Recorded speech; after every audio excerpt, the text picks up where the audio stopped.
everybody, another day, another video. If you like what you see and hear, consider liking, subbing, and ringing that bell, and comment. We like comments.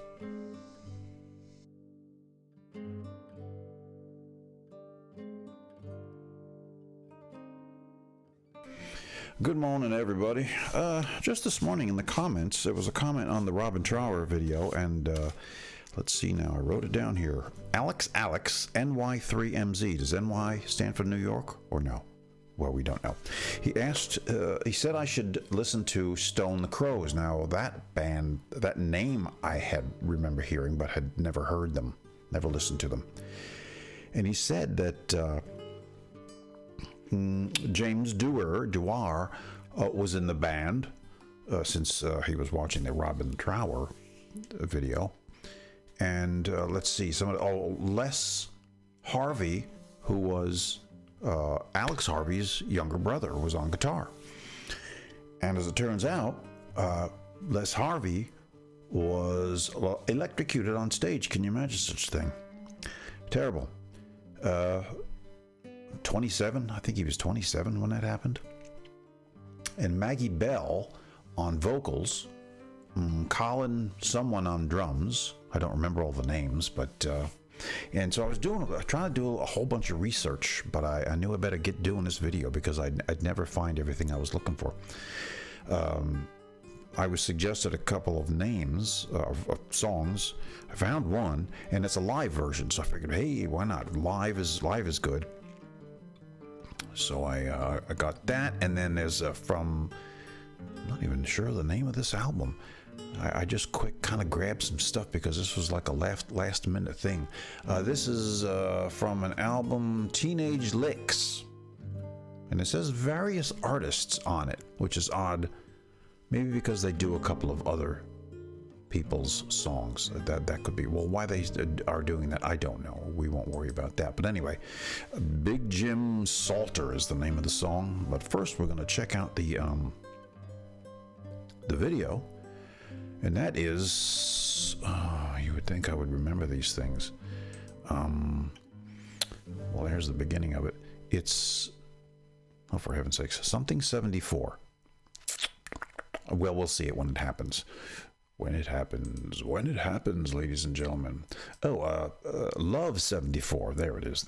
I knew I would see that eventually. So let's check out Love 74 live from the Beat Club. The Beat Club? Yes, the Beat Club. And I believe this is in Germany. I could be wrong about that. I'm wrong about a lot of things. And that's all very new to me as far as Jimmy Dewar and where he came from, and which I like finding that kind of a thing out. You know, who came from where. I had no idea of his prior work before Robin Trower, so this is cool. When Les Harvey, after Les Harvey was killed, they got Jimmy McCulloch as a guitarist. And there was a video, and I was watching that, and I thought it was Les Harvey. I really didn't know who was who, because I've been, this has only been like in the last hour or so that I've been doing some research and trying to find out what's going on, and who is who, and so forth and so on. But no, it was Jimmy Culloch playing, and Jimmy Culloch went on to play with Paul McCartney and Wings. So that's all cool stuff to me. I like to find. I've always been that way.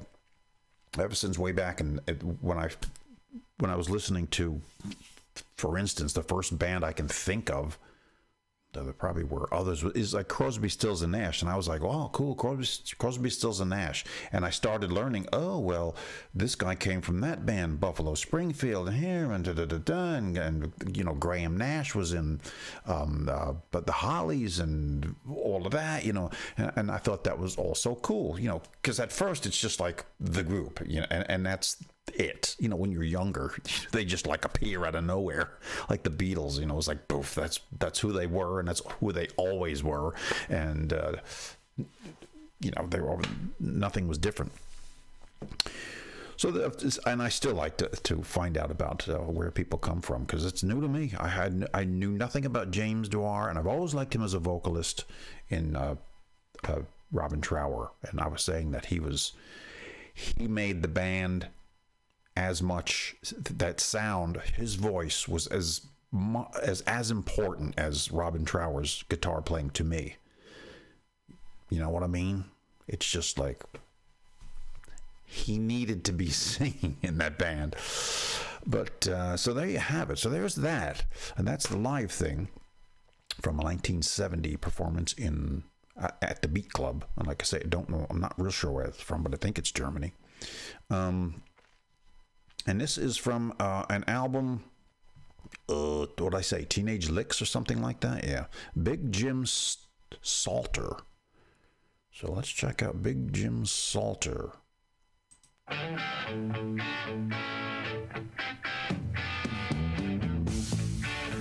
Stone the Crows. And oh, by the way, Stone the Crows is an old saying of like surprise. I didn't know that. You know, it's like, oh, it's a UK Australian term. Oh, Stone the Crows, I guess, is how you use it. I don't know. Not sure.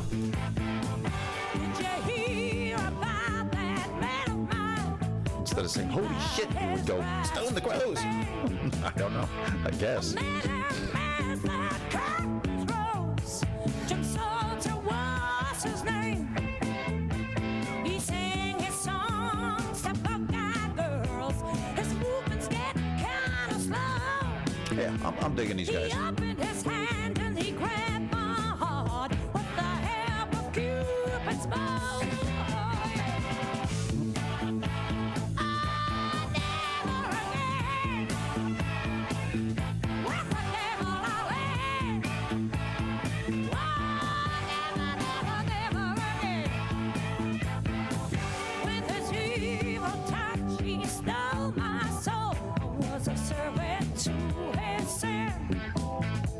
He made me clean the dirt off his old brown boots each time he went out rambling.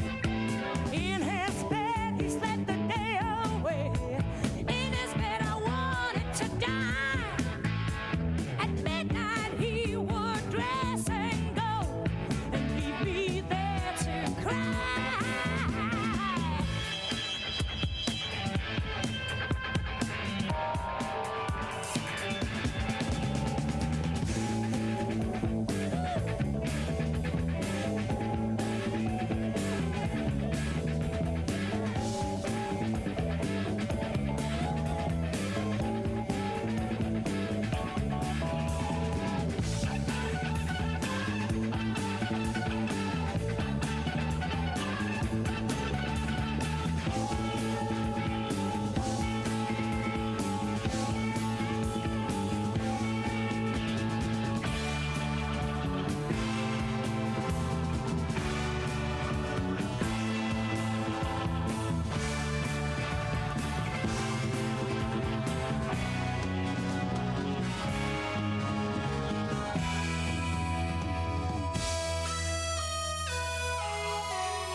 So there you have it.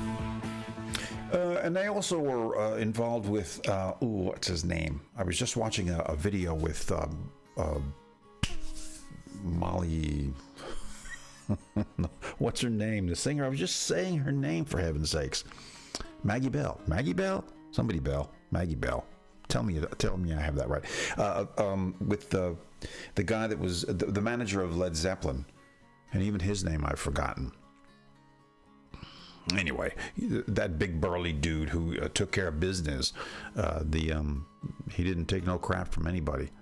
But they had a little something to do with him. I don't think he managed them, but he kind of helped them along the way somehow. But he was busy with Led Zeppelin, so he couldn't manage them too, I suppose. Yeah, there was just a whole bunch of stuff I was finding out about. I want to say his last name was Jackson. Was it Jackson or somebody like that? Yeah, so I did some quick research, and it was an interview of her in later years, just talking about the past and who and why and the wherefores about the band and so forth. Interesting stuff. I always like that kind of a thing, So here's somebody new to go research and find out about and check them out. Yeah, they're cool. They're neat. And of course they had their problems of the death of their guitarist. That'll kind of set you back a little bit, but they persevered and went on. Don't know how many albums they did. Like I say, I just learned about this band an hour ago. So I'm sure I'm getting a lot of things wrong, but I'm allowed, since I'm ignorant of it. So thank you. Let me look that up again. That was Alex NY3. What is it? MZ?